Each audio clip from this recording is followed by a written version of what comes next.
Great. Okay, thank you everybody for joining us for our October 12th, 2021 Town Board Agenda Meeting. I'm going to call the meeting to order. We're going to begin with Finance and General Government Committee items with our Town Comptroller, Ismet Alam. Thank you, Supervisor. We have only two agenda items. One is a resolution making certain budgetary modification that was discussed at the Finance Committee meeting. And the second one is a tentative resolution regarding T-Mobile lease renewal that was also discussed at the Finance Committee meeting. Thank you.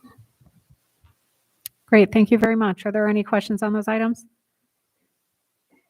Okay, we're going to move on to Highway, Parks and Recreation Committee items with our Superintendent of Highway, Ray Smith.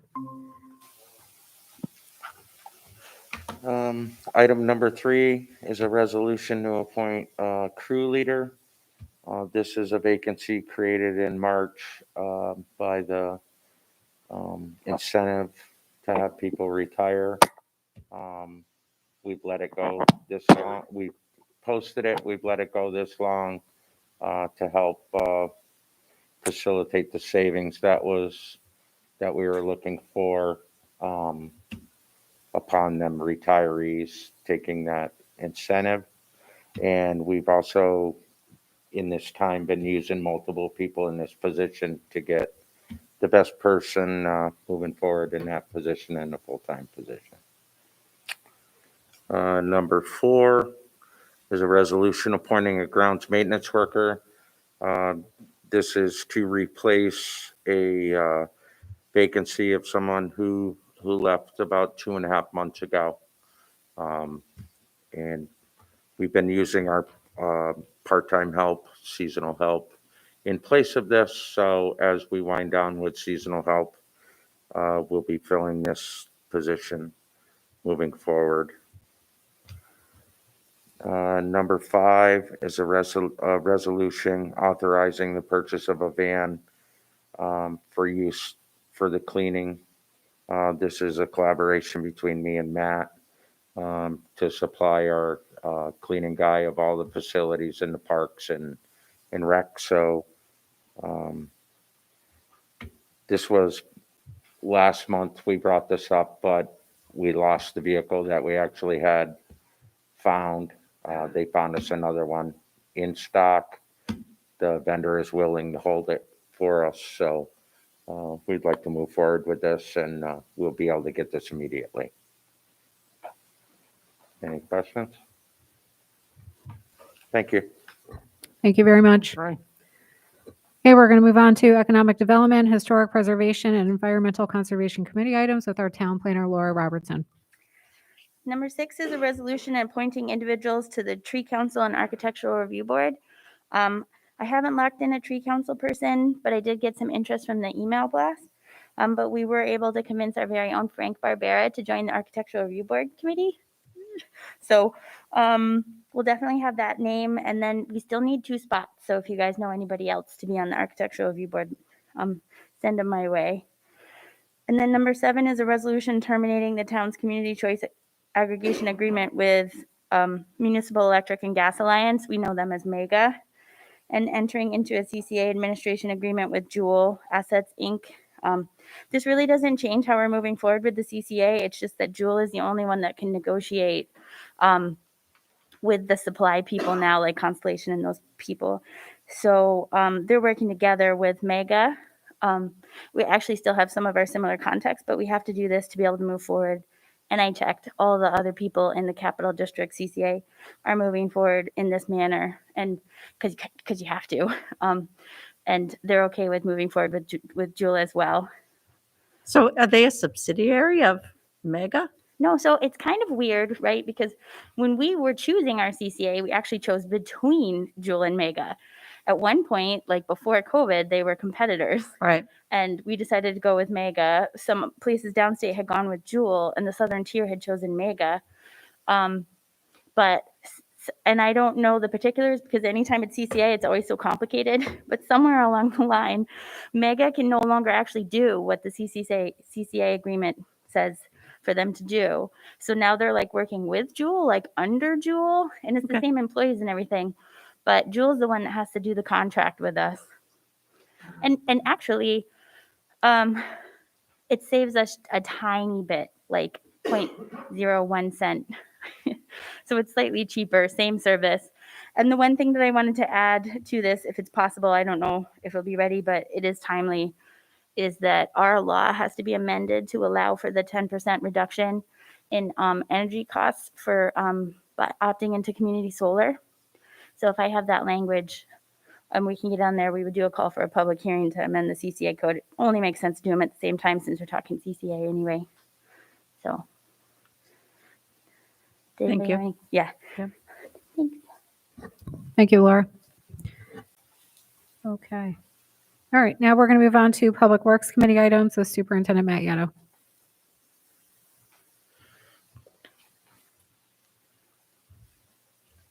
Okay, the first item is a resolution regarding a agreement with Dish Network for use of our water towers for their utilities, for their antennas and other equipment. Paul Briggs has been working on this. I believe they're going to be ready prior to the meeting. If not, we'll have to pull it. Number 9 is a resolution to repair the UV disinfection system at the wastewater treatment plant. Still waiting for a final number from them on what the cost will be. I'm anticipating it in the next week or so. If we don't have it prior to the next board meeting, we'll have to pull the resolution, but they're still working up the numbers. 10 is a resolution authorizing fence and pool easement agreements, one on Campo Court and one on Whitehall Court. The one on Campo Court is for the pool equipment and a fence. And the one on Whitehall is for a fence and a shed, fence and a drainage easement. 11 is a tentative resolution to hire a transfer station attendant. We're still looking for someone who wants to work at our transfer station. We have one person there now. We just would like to add a secondary attendant. 12 is a resolution to authorize easement agreements for that sewer lining project on the country club area. Paul has drafted all the agreements and they should be ready to go. 13 is a resolution to hire a maintenance worker. This is an opening that we've had for several months. Recently, we've had 2 good applicants, and we're interviewing them this week. And I'm confident that one of the 2 will be a good fit for us, and we'll finally have the crew fully staffed. It's been months, but the labor market has been very hard to find qualified individuals. So, very happy with the ones that have come forward. 14 is a resolution authorizing the second quarter for 2021 corporate utility reconciliation. 15 is a resolution that would promote 2 water and sewer department maintenance workers from a maintenance worker title to a water or sewer maintenance worker title. It's just the next step from the entry level. They've been with us for over a year. They're a good fit for us, and we want to keep moving people up based on their qualifications. 16 is a resolution authorizing the purchase of a replacement pickup truck. I'm working on the mini bid now for that. If that doesn't happen, we'll have to move it to next month. I know it's going to be months and months before the truck even is available. We've held off just because we're trying to save money, but our fleet is getting older, and we haven't purchased very many trucks for us in the last few years. 17 is a resolution that would authorize a contract with City of Albany for use of their landfill for sludge disposal. It's just an annual agreement that we do every year. 18 is a tentative resolution pertaining to a public hearing for a change to our code that would allow non-registered plumbers or licensed plumbers, more like utility contractors, to work on exterior water and sewer lines. Right now, in order to do that work, you have to be a licensed registered plumber. And this work really isn't plumbing work. It requires excavation and more heavy equipment. And we're limiting the number of people that can do this work in our town with our code the way it is. So we would have a separate method of certifying people as utility contractors and not registered plumbers. They wouldn't have the ability to work in the house, but they would just do the exterior work. As of right now, they have to find a plumber, work under that plumber's license, and the plumber may not even show up at the job. So we're just trying to make it more user-friendly and get more contractors in, because we're limited on the number of people that work in our town. We want to give our residents more opportunity for competition between the contractors. Thank you, Matt. That's a great idea. Thank you. Where are we? 19 is a resolution for a change order for the well redevelopment project that's ongoing right now. The original project, the contract cost was $134,995. We did the town board resolution for $150,000 because a part of that contract included unit prices for as they tear pumps apart, take wells apart, if they find equipment that needs to be replaced. It's an unknown until once the work is commenced. Right now, as it is, it's going to end up costing probably a little bit over $3,500 beyond the original town board approval. It's going to be more than that, but the change order to the contract itself is closer to $9,500. We have money in the bonded line for the well and well house and well pump and water plant upgrade project. So the money's available. It's just making the change so that I don't think we would have to change the resolution that we've already passed from 150 to 160, whatever the final amount would be, just to cover the additional cost. In the overall scheme of things, it's a very small additional cost, but it's an unknown that we can't factor in. We get a unit price, but we just don't know how much additional pipe and valves and things would be necessary until they bring it up from underground. And 20 is a tentative resolution for a public hearing that would impose penalties for illegal dumping at the transfer station. Currently,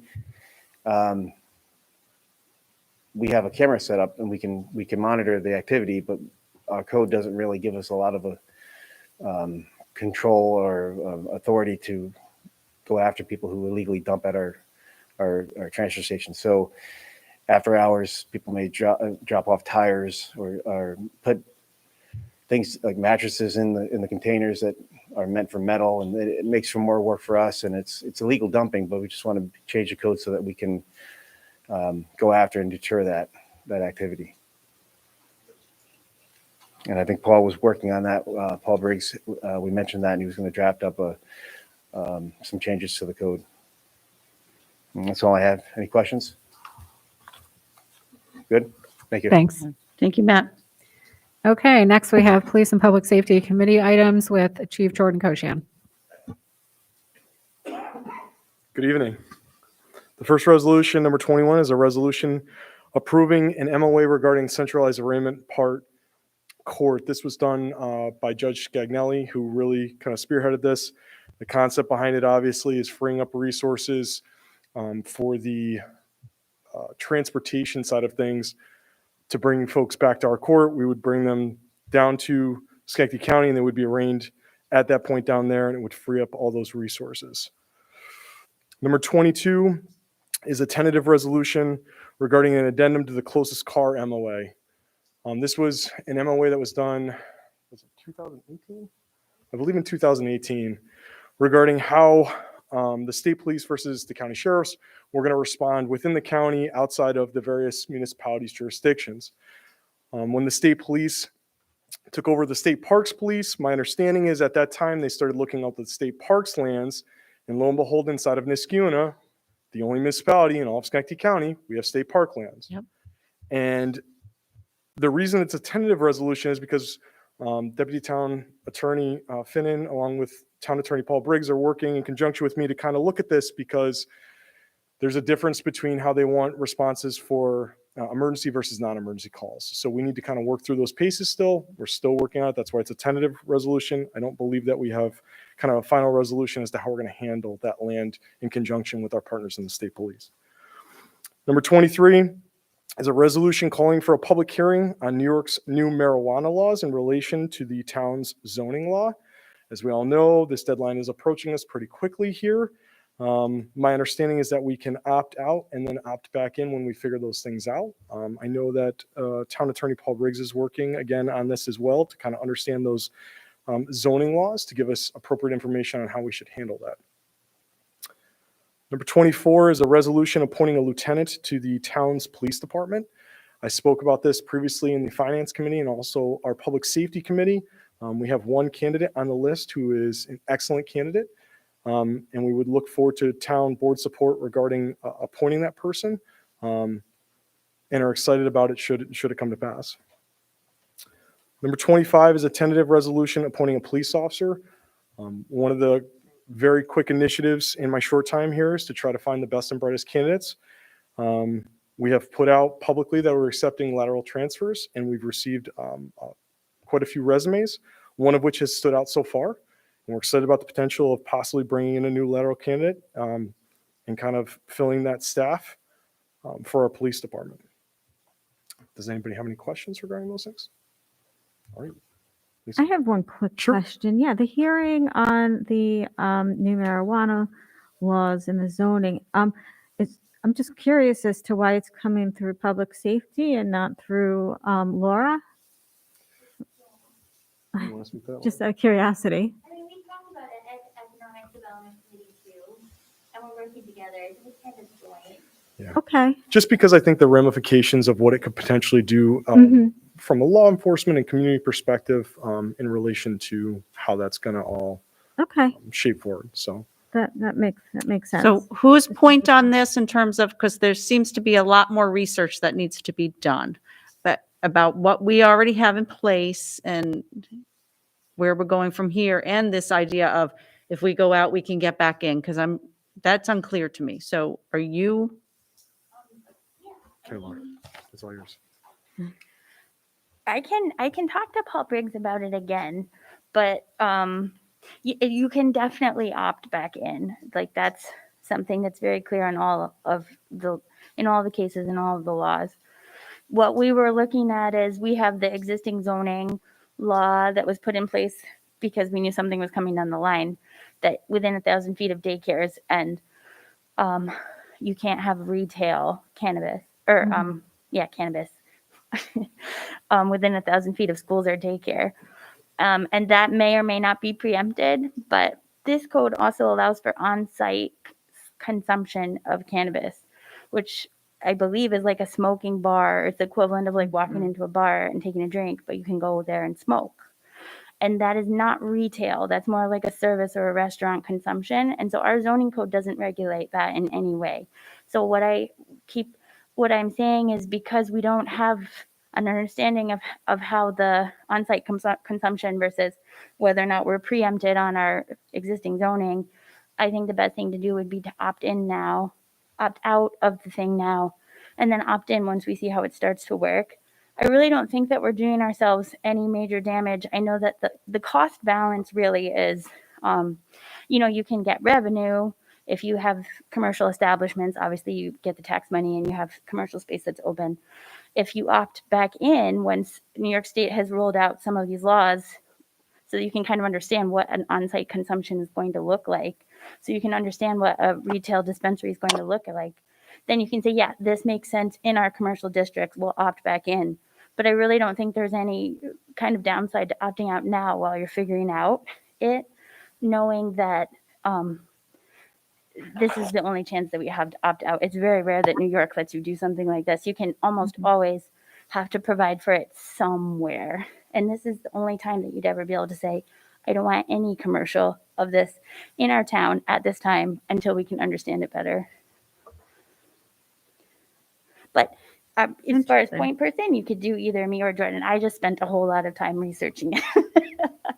Yes, I did. Does that help? Yeah, are you Yeah. going to provide us with that research? I mean, were you going to give us more information? We Yeah, had a brief conversation about it the other day. I mean, it just doesn't, I'm not quite sure we know what it is we're trying to do here, so. yeah, I can do like bullet points along with the proposed public hearing and send it to you guys, to all the Economic Development Committee and all the Public Safety Committee and all the town board, so they can take a look at it. Yeah, that would be great. Now, consumption, is that any kind of imbibing, or is that smoking? Does that like mirror tobacco laws? So I mean, it's one of the reasons that I'm recommending that there's a definition in the New York State cannabis law, marijuana law, that defines on-site consumption, but I don't know that New York has even rolled out regulations for the licensing and stuff. So, I mean, you can get a sense of what an on-site consumption would be. And I've heard, it's like the equivalent of going to like a bar, but, you don't even know, because they haven't even like rolled out how they're going to handle the licensing and all of that stuff. And it obviously hasn't taken place. Right. I mean, if it works, great. There's plenty of commercial space in town of Niskayuna. You guys could say, oh, okay, that's not causing any problems. Let's allow it in our commercial district down on State Street or something. But, Right. I don't think it hurts to wait. Yeah. But yeah, I can make bullet points for you guys. Yeah, it's definitely interesting because, like, if you're in a bar and somebody's having a drink, and you can be the designated driver sitting next to them, but if somebody is smoking and you're next to them, then Yeah, so I mean, the There's an secondhand inhalation highs, issue. secondhand smoke, like all that stuff, I think they're still working out. I mean, Okay. certainly there are places like this in the country. We just haven't really seen them in New York yet. Mhm. And I mean, in that law, it talks about where there's no smoking signs, you can't smoke marijuana. So, like if you're in a public library or whatever, anywhere that you see a no smoking sign, that means no smoking of any kind. But, and it is, as far in that law, as far as I could tell, it means illegal to drive high. But all of that stuff, like this is, so just to be clear, this law is very expansive, right? It allows you to grow marijuana at home. It allows you to have a certain amount of marijuana in your home per person. It allows it to have marijuana on your person. None of that is touched by our opt-out. We're not opting out of the giant marijuana law. We can't. The only thing that we can opt out on is very specific and narrow, and it is allowing dispensaries and on-site consumption in your commercial districts in your town. It's the only thing you can opt out on. Everything else will apply to everybody. And there's really nothing we can do about that. That's just New York has already made that decision. So we're just looking at, do we want to see this in our town center overlay districts? Do we want to see this, like, I think the one place that's kind of outside that 1,000-foot ring is Mansion Square. I thought that was the only place. And like State Street and stuff. But again, that's going to apply to the retail sale of cannabis, not necessarily the on-site consumption. We still don't know exactly what that would look like. Yeah, if that makes sense. So Laura, we still don't really know if the on-site consumption is going to be restricted by our current zoning law, correct? 1,000 feet? Well, so on-site consumption, it's more like going somewhere and getting A drink. a drink. So that is covered in our code quite differently than retail. It would be difficult, like, to say if you're sitting down and like partaking of something, at a table or in a couch, like a Starbucks, and then walking away. Like Starbucks aren't considered retail. Not that I'm comparing it in any way to coffee, but it's not a retail service. It's a service. So I don't think that our code contemplated that when we put in the retail. And the reason that the retail is in our code is because it was in part that there's research that shows that when you have these products in the line of sight of children, they tend to have a higher rate of choosing to use them. It's just a line of sight thing. And there was studies that were done to show that if you limited the amount of cigarettes and tobacco products that were shown to children, you would limit the use in your community. And it was directly tied to that. And we've talked about that many Yeah. times over when we've had the anti-tobacco folks in, when we've had the students in. I mean, Yeah. we've been talking about this for the entire time I've been here. So, all right, Laura, this is excellent. Thank you so much. Okay. Thank you, Chief. I didn't mean to. When we got into the zoning piece, I know you don't want to be talking about that. So that would be great.